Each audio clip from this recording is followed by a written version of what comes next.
ગુજરાત હાઈકોર્ટના પરિપત્ર મુજબ તમામ અરજીઓ માત્ર A4 સાઇઝના કાગળ પર લોહિત ફોન્ટમાં કોમ્પ્યુટરાઇઝ સ્વરૂપે રજૂ કરવાની ફરજિયાત જોગવાઈ અંગે નર્મદા જિલ્લા બાર એસોસિએશને ગંભીર ચિંતા વ્યક્ત કરી છે અને સૂત્રોચ્ચાર સાથે રેલી કાઢી કામકાજથી અળગા રહી પોતાનો વિરોધ નોંધાવ્યો હતો। આ બાબતે અગાઉ પણ નર્મદા જિલ્લા બાર એસોસિએશન દ્વારા મુખ્ય ન્યાયમૂર્તિ, ગુજરાત હાઈકોર્ટ, વહીવટી ન્યાયમૂર્તિ તથા માનનીય પ્રિન્સિપાલ ડિસ્ટ્રિક્ટ એન્ડ સેશન જજ નર્મદાને રજૂઆત કરવામાં આવી હતી। રજૂઆતમાં જણાવ્યું હતું કે રાજ્યના આદિવાસી અને અંતરિયાળ વિસ્તારોમાં હજુ પણ કોમ્પ્યુટર, પ્રિન્ટર, ઇન્ટરનેટ અને અન્ય ટેકનિકલ સુવિધાઓનો પૂરતો અભાવ છે। આવી સ્થિતિમાં નવી વ્યવસ્થા કાયદાકીય દસ્તાવેજો તૈયાર કરવામાં તેમજ ગ્રામ્ય વિસ્તારના વકીલો માટે ગંભીર મુશ્કેલી ઊભી કરશે અને ન્યાય મેળવવામાં અનાવશ્યક વિલંબ તથા વધારાનો આર્થિક બોજ ઊભો થશે।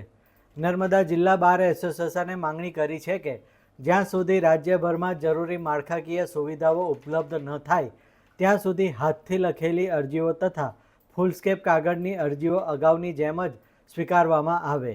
સાથે જ હાલ બહાર પાડવામાં આવેલ આ નોટિફિકેશન કાયમી ધોરણે રદ કરવામાં આવે તેવી પણ માંગણી કરવામાં આવી છે। આજની જે અમારી લડત છે એ નામદાર ગુજરાત હાઈકોર્ટ દ્વારા 1લી તારીખથી એક નોટિફિકેશન ફરજિયાત કરવામાં આવ્યું છે। એ નોટિફિકેશન મુજબ A4 સાઇઝના કાગળો અને એની સાથે સાથે જે ફોન્ટ છે એ લોહિતો અને એ રીતના ફોન્ટ છે બે, એ ફોન્ટ અત્યારે બિલકુલ ચલણમાં નથી અને જે પેજ છે એ પેજમાં જે માર્જિન છોડવાની વાત છે એ માર્જિન આજુબાજુમાં છે તે 4-4 સેન્ટીમીટર ઉપર અને નીચે 2-2 સેન્ટીમીટર એટલે 12 સેન્ટીમીટરનું કાગળ જતું રહે છે। એક લીટીમાં 4 જ શબ્દ। એટલે જે આ નોટિફિકેશન આવ્યું છે એના વિરોધ માટે અમે આ ઠરાવ કર્યો છે અને આજથી અમે લોકો કામકાજથી અળગા રહેવાના છે।